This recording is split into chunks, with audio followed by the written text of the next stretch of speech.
अस्सलाम वालेकुम जी, कैसे हैं आप लोग? खैरियत से हैं? ठीक ठाक हैं? आज हम पढ़ेंगे जी इंटरनेशनल इकनॉमिक्स के अंदर comparative advantage. So far we have discuss the absolute advantage. Last video हमने बनाई थी एब्सोल्यूट एडवांटेज की, तो वो आप देख लीजिए, उसका लिंक आपको डिस्क्रिप्शन में मिल जाएगा। और आज हम पढ़ेंगे जी कंपैरेटिव एडवांटेज। सो ये कंटिन्यूएशन है उसी लेक्चर की। अगर आपने एब्सोल्यूट एडवांटेज नहीं वो वीडियो नहीं देखी तो काइंडली उसको देख लें, ताकि आपको जो है वो चीज़ों की आसानी से समझ आ जाए। सो तैयार हैं जी? कोको मंजूर एक बार फिर आपकी खिदमत में हाजिर है, और आज हम जो हैं वो रिकॉर्डों की थ्योरी के ऊपर थोड़ी सी बात करेंगे, जिसको कहते हैं जी कंपैरेटिव एडवांटेज। ये डेविड रिकार्डो ने जो है वो कॉन्सेप्ट दिया था। आपको याद होगा कि हमने एब्सोल्यूट एडवांटेज में ये बात की थी कि एडम स्मिथ ने कहा था कि जी एक मुल्क जो है वो एक प्रोडक्ट में ज़्यादा एफिशिएंट होता है और दूसरा मुल्क जो है वो दूसरी प्रोडक्ट में ज़्यादा एफिशिएंट हो। तो इस सूरत में पहले मुल्क को वही प्रोडक्ट प्रोड्यूस करनी चाहिए जिसमें वो एफिशिएंट है, और दूसरे को भी वही प्रोड्यूस करनी चाहिए जिसमें वो एफिशिएंट है। इस तरह से दोनों अपनी अपनी प्रोडक्ट को प्रोड्यूस करेंगे, और जो सरप्लस प्रोडक्ट होगी उसको आपस में एक्सचेंज करके दोनों को फ़ायदा हासिल हो सकता है। वो फिर किस लेवल पे एक्सचेंज होती है वो बेस्ड करती है अपॉर्चुनिटी कॉस्ट के ऊपर, और हमने अपॉर्चुनिटी कॉस्ट को भी डिटेल में एक्सप्लेन किया था। अब डेविड रिगार्डो उससे एक स्टेप आगे जाता है। वो कहता है अगर एक मुल्क दोनों प्रोडक्ट में ज़्यादा एफिशिएंट हो जाए, यानी कि एक मुल्क जो है वो दो प्रोडक्ट प्रोड्यूस कर रहा है और दोनों को एफिशिएंटली प्रोड्यूस कर रहा है बनस्बत कंट्री बी के, तो उसने कहा कि फिर भी चांस होता है ट्रेड का, और उसमें फ़ायदा हो सकता है। कैसे फ़ायदा हो सकता है? कि ये जो मुल्क जो ज़्यादा एफिशिएंट है, अगर ये दो प्रोडक्ट को ज़्यादा अच्छे से प्रोड्यूस कर रहा है, लेकिन उन दो में से भी किसी एक को बहुत अच्छे से प्रोड्यूस कर रहा है, यानी बहुत एफिशिएंटली प्रोड्यूस कर रहा है, तो फिर ये इसको चाहिए कि उस पर फोकस करें। सो प्रोड्यूसर एज ए कंपेयर, इसको उसने नाम दिया कंपैरेटिव एडवांटेज का। अभी हम एक एग्जांपल से एक्सप्लेन करते हैं, फिर आपको आसानी से समझ आ जाएगी। उसने कहा जी producer sorry, a producer has a comparative advantage in production of goods or services over another if it can produce that product at a lower opportunity cost। यानी अपॉर्चुनिटी कॉस्ट हमने पहले एक्सप्लेन कर दी थी कि अगर एक प्रोडक्ट की opportunity cost ज़्यादा है और दूसरी प्रोडक्ट की अपॉर्चुनिटी कॉस्ट कम है, तो फिर हम मीन्स उस मुल्क को या उस प्रोड्यूसर को चाहिए कि वो उसको प्रोड्यूस करे जिसकी अपॉर्चुनिटी कॉस्ट कम है। तो उससे क्या होगा? उससे ये इस प्रोडक्ट पर फोकस करके उस दूसरी प्रोडक्ट को छोड़ देगा, यानी उसके रिसोर्सेज भी इस पर इस्तेमाल कर देगा जिसमें ये ज़्यादा एफिशिएंट है, और उसको प्रोड्यूस करके वो ज़्यादा प्रॉफिट कमा सकता है, इंटरनेशनल ट्रेड कर सकता है। अब इसको ज़रा गौर से समझिएगा, ठीक है जी? अब देखें, आप बेशक अपने पास सॉरी कॉपी पेंसिल रख लें। दो मुल्क हैं जी, रशिया है और स्कॉटलैंड है। रशिया प्रोड्यूस कर रहा है अपने, अगर सारे रिसोर्सेज लगा दे तो वो प्रोड्यूस कर सकता है 10 barrels of oil for example, यानी 10 बिलियन कर लें, जितने भी कर लें, ठीक है। या अगर वो सारे रिसोर्सेज कोल्ड ड्रिंक के ऊपर फोकस कर दे तो वो कर सकता है 5 litre cold drinks, again 5 billion litre, ये जितने भी हैं, ठीक है।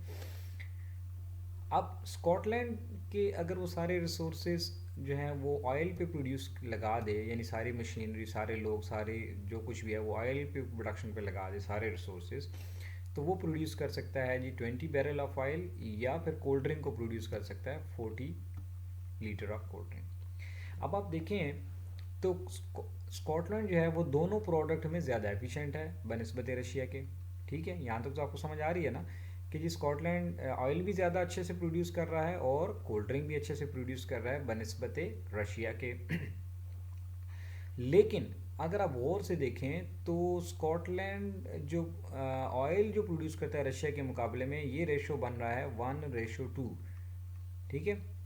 जबकि इसको अगर आप देखें कोल्ड ड्रिंक को, तो ये रशिया के मुकाबले में बहुत ही ज़्यादा अच्छा प्रोड्यूस कर रहा है, यानी यहाँ पे 1:2 नहीं है बल्कि ये 1:8 बन रहा है, ठीक है। 5 8 ठीक है। तो कहने का मकसद ये है कि इसमें हम वो रिकॉर्डो ये कहता है कि जी ये जो रशिया है, सॉरी जो स्कॉटलैंड है, इसको चाहिए कि ये ऑयल ना प्रोड्यूस करे बल्कि ये कोल्ड ड्रिंक प्रोड्यूस करे, ठीक है। अब ये बात आपने अच्छे से समझ लेनी। क्यों समझ ले? वो ये कह रहा है कि यार if Russia moved 1 unit of labour from cold drink to oil it would sacrifice 5 litre. तो ये हो जाएगा 1:2। ठीक है, अब आप देखें इसको, अगर हम रशिया की एग्जांपल लें तो रशिया अगर ये ऑयल ना प्रोड्यूस करे और सिर्फ कोल्ड ड्रिंक प्रोड्यूस करे तो इससे कितने, यानी 10 लीटर ऑयल इसको सेक्रीफाइस करने पड़ेंगे to get 5 litre cold drink. तो ऑब्वियस सी बात है वो ये इसके लिए इतना सूटेबल नहीं है, तो ये क्या कहेगा कि वो रशिया चाहेगा कि वो अपना सारा फोकस जो है वो ऑयल पे कर दे। तो उसको क्या सेक्रीफाइस करना पड़ेगा, ये 5 litre of oil, sorry 5 litre of cold drink उसको छोड़ने पड़ेंगे to get the 10 litre of the oil barrel. तो ये देखें इसका क्या हो जाएगा, to get it would sacrifice 5 litre of cold drink but get 10 barrels of oil. तो ये 5:10 यानी 1:2 बन जाता है opportunity cost. Means to get 2 litre of cold drink the Russia will sacrifice 1 liter of, sorry, to get 2 liter of oil Russia will get 1 liter of Russia will sacrifice 1 liter of cold drink। अच्छा, अब Scotland की situation देखें। Scotland की situation क्या है, वो ये कहता है कि अगर स्कॉटलैंड क्या करे, स्कॉटलैंड अपना प्रोडक्शन जो है वो शिफ्ट कर दे ऑयल से कोल्ड ड्रिंक की तरफ। ठीक है, तो क्या हो जाएगा, ये 20 कोल्ड ड्रिंक 20 ऑयल जो है ये लीटर ऑयल ख़त्म हो जाएंगे और इसको मिल जाएंगे 40 लीटर्स ऑफ कोल्ड ड्रिंक। तो इसका जो बनेगा ये 1:2 का 2:1 बन जाएगा। तो अब ये देखें क्या कर रहा है कि to move 1 unit of labour from cold drink to oil it would sacrifice 40 litre of cold drink but gain 20 barrels of oil. तो ये क्या करेगा, इसके लिए for Scotland opportunity cost of oil is 4 times higher than the Russia. तो इसको क्या करना पड़ेगा, इसको जाना पड़ेगा कोल्ड ड्रिंक के ऊपर और रशिया को जाना पड़ेगा ऑयल के ऊपर। So if the Russia in Russia oil can be produce cheaper than the Scotland.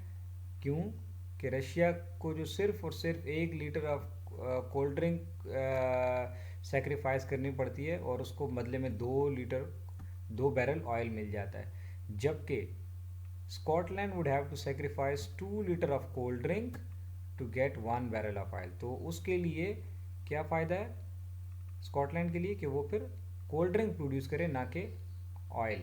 So there can be gains from the trade if each country specialise in trade. तो क्या करेंगे, रशिया जो है वो ऑयल पे जाएगा और स्कॉटलैंड जो है वो कोल्ड ड्रिंक पे जाएगा। क्यों, देखें मैंने आपको कहा था कि अपॉर्चुनिटी कॉस्ट को आप पहले अच्छे से समझ लें, लास्ट वीडियो में मैंने बड़ी डिटेल में एक्सप्लेन किया था। अपॉर्चुनिटी कॉस्ट का कॉन्सेप्ट ये है कि जब आप एक चीज़ को ऑप्ट करते हैं तो आपको क्या कुछ सेक्रीफाइस करना पड़ता है। तो आप इसमें देखें, अगर स्कॉटलैंड जो है वो ऑप्ट करता है ऑयल को, तो 1 लीटर के बदले एक ऑयल मतलब 1 बैरल ऑयल के बदले में से 2 लीटर कोल्ड ड्रिंक सेक्रीफाइस करनी पड़ती है।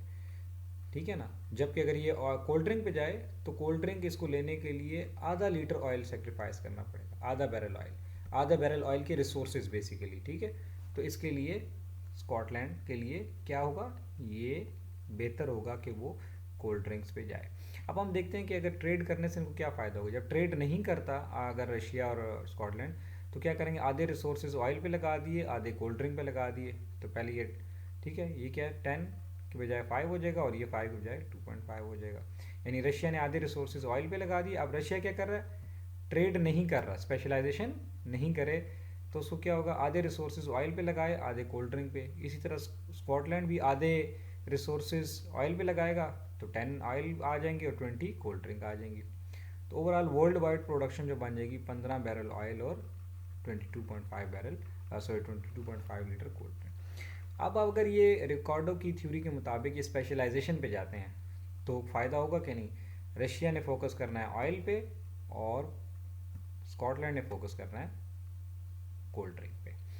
तो सारे रिसोर्स अब देखें, ओवरऑल वर्ल्ड वाइड जो कोल्ड ड्रिंक की प्रोडक्शन थी वो 22 से यानी 22 से इंक्रीज़ होके 40 हो गई, लेकिन ऑयल की प्रोडक्शन कम हो गई 15 से 10।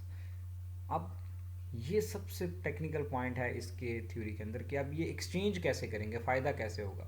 बज़ाहिर तो अगर आप देखा जाए तो स्कॉटलैंड को 20 कोल्ड ड्रिंक के बजाय 40 कोल्ड ड्रिंक मिल गई हैं, लेकिन इसका जो नुकसान था 10 बैरल ऑयल का वो इसका ज़ीरो हो गया। ठीक है, अब इसके पास ऑयल कोई नहीं है, तो अब इसको चाहिए 10 litre oil, sorry 10 barrel oil. तो इसके पास 20 लीटर कोल्ड ड्रिंक जो है वो एक्स्ट्रा है, तो ये उन 20 में से कुछ देकर रशिया को अपने लिए 10 लीटर ऑयल ख़रीद सकता है या 10 बैरल ऑयल ख़रीद सकता है।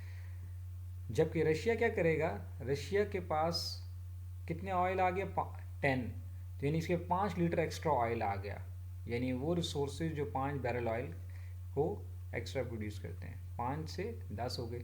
लेकिन रशिया के पास 2.5 कोल्ड ड्रिंक जो थी वो अब ज़ीरो हो गई हैं। तो इसको रशिया को सिर्फ 2.5 कोल्ड ड्रिंक लेने के लिए, अब आप ये देखना है, रशिया ने ये देखना है कि मुझे 2.5 कोल्ड ड्रिंक, ज़्यादा पहले तो उसको 2.5 कोल्ड ड्रिंक मिल रही थी ना, अब ज़ीरो हो गई हैं, तो ये 2.5 लीटर कोल्ड ड्रिंक यानी 2.5 लीटर कोल्ड ड्रिंक लेने के लिए उसको 5 बैरल ऑयल में से कितना ऑयल दे दे, 1 लीटर दे दे, 2 लीटर दे दे, और उसको जो है वो स्कॉटलैंड बदले में 2.5 लीटर कोल्ड ड्रिंक दे देगा। अगर ये 2.5 लीटर कोल्ड ड्रिंक दे दे इसको, तो इसको तकरीबन फिर भी 37.5 लीटर कोल्ड ड्रिंक बच जाएंगे, जो कि अभी भी 20 से ज़्यादा है। बदले में इसको ऑयल कितना चाहिए, अब ये जो है डिपेंड करता है सिचुएशन पे। अगर ऑयल रशिया की डिमांड बहुत ज़्यादा होगी कोल्ड ड्रिंक के लिए, तो वो महंगी कोल्ड ड्रिंक उसको देगा स्कॉटलैंड, और अगर स्कॉटलैंड की डिमांड बहुत ज़्यादा है ऑयल के लिए, यानी इन इलास्टिक है या लेस इलास्टिक है, तो फिर रशिया उसको देगा। अब ये जो सारा ट्रेड होगा ये इन दो के दरमियान होगा, ये जो हमने अपॉर्चुनिटी कॉस्ट निकाला है। तो अब वो जितना एक मुल्क जितने में सौदा कर ले, जिससे कहते हैं ना आमतौर पे, जिसने जितने में सौदा कर लिया। तो बहरहाल कहने का मकसद ये है कि ओवरऑल जो है ये हमारे पास 18 लीटर एक्स्ट्रा तकरीबन कोल्ड ड्रिंक आ गई है, और 5 लीटर ऑयल कम है। तो अब इसको किस तरह से वो एक्सचेंज करते हैं आपस में रशिया एंड स्कॉटलैंड, ये डिपेंड करता है उनकी नीड पे। लेकिन बहरहाल वो उनका जो अपॉर्चुनिटी कॉस्ट होगा वो तकरीबन 2 और हाफ के दरमियान होगा। इसके दरमियान किसी तरह भी एक्सचेंज, यानी 2 लीटर कोल्ड ड्रिंक देकर अगर आधा लीटर वो से ज़्यादा वो क्या कहते हैं ऑयल ले लेता है, तो स्कॉटलैंड को फ़ायदा हो जाएगा, इसी तरह रशिया को भी इसमें फ़ायदा हो जाएगा। So if a trade were arrange between at 1 barrel of oil and 2 litre of cold drink, the end result would be, क्या हो जाएगा, ये हो जाएगा। अब आप देख लें कि रशिया को 5 ऑयल मिल गया और 10 कोल्ड ड्रिंक मिल गया, जबकि इसको 5 ऑयल मिल गया और 30 कोल्ड ड्रिंक। तो रशिया भी बेटर हो गया और स्कॉटलैंड भी पहले से बेहतर हो गया। तो वो जो 10 और 40 की जो अरेंजमेंट थी, वे इसके दरमियान कहीं भी ये भी कर सकते हैं, इससे आगे पीछे भी कोई एक्सचेंज कर सकते हैं। दोनों सूरतों में मुल्कों को फ़ायदा हो सकता है। पहले इसके पास 22 था, अब 30 हो गया, तो अब 0 था तो 5 हो गया, ठीक है। इसी तरह इसके पास यहाँ पे 2.5 लीटर कोल्ड ड्रिंक थे, अब इसके पास 10 लीटर कोल्ड ड्रिंक आ गए, ठीक है, और बाकी 5 के 5 इसके पास अपने रह गए। सो एनीवे ये एक सिचुएशन है। इस तरह से वो करके मतलब इसको 9 और इसको 4 या 4.5 भी कर सकते हैं, वो डिपेंड करता है दोनों की नीड के ऊपर। सो बहरहाल कंक्लूजन ये है पूरी डिस्कशन का कि अगर एक मुल्क 2 प्रोडक्ट्स में बेहतर है दूसरे मुल्क से, तो वो ये देखेगा कि मैं जो 2 प्रोडक्ट प्रोड्यूस कर सकता हूँ अपेरेंटली तो मैं दोनों में बेहतर हूँ दूसरे मुल्क से, लेकिन with in a country in दोनों में से मैं ज़्यादा किस में अच्छा हूँ। अगर आपको इसको मैं सादा सी मिसाल दे दूँ कि आप अकाउंटिंग में भी अच्छे हैं और इकोनॉमिक्स में भी अच्छे हैं मुझसे, ठीक है, लेकिन आप देखेंगे कि यार मैं इकोनॉमिक्स में तो इससे थोड़ा सा बेहतर हूँ, लेकिन अकाउंटिंग में मैं इस बंदे से बहुत ज़्यादा बेहतर हूँ। तो अगर आप अकाउंटिंग पे ज़्यादा फोकस करेंगे तो आपको ज़्यादा आसानी हो जाएगी। इकोनॉमिक्स तो आपको थोड़ी बहुत ही वैसे भी आती है, तो उस पर आप इतने रिसोर्सेज नहीं भी लगाएंगे, तो अकाउंटिंग का जो एक्स्ट्रा है वो आप उसको यूटिलाइज़ कर सकते हैं, यानी उसको ट्यूशन 10 लोगों को डिफरेंट पढ़ाकर उससे इकोनॉमिक्स के अलावा भी बहुत सारी चीज़ें सीख सकते हैं। तो ये बेसिकली कॉन्सेप्ट है कंपैरेटिव एडवांटेज का। होपफुली आपको समझ आ गई होगी, थोड़ी सी टेक्निकल है, लेकिन कोशिश करें आप उसको पेन पेंसिल रख के साथ तो आप इसको लिखें, तो आपको होपफुली काफ़ी चीज़ों में आसानी हो जाएगी। कॉन्सेप्ट समझ आ गया तो दूसरों के साथ भी काइंडली वीडियो शेयर करें। Thank you.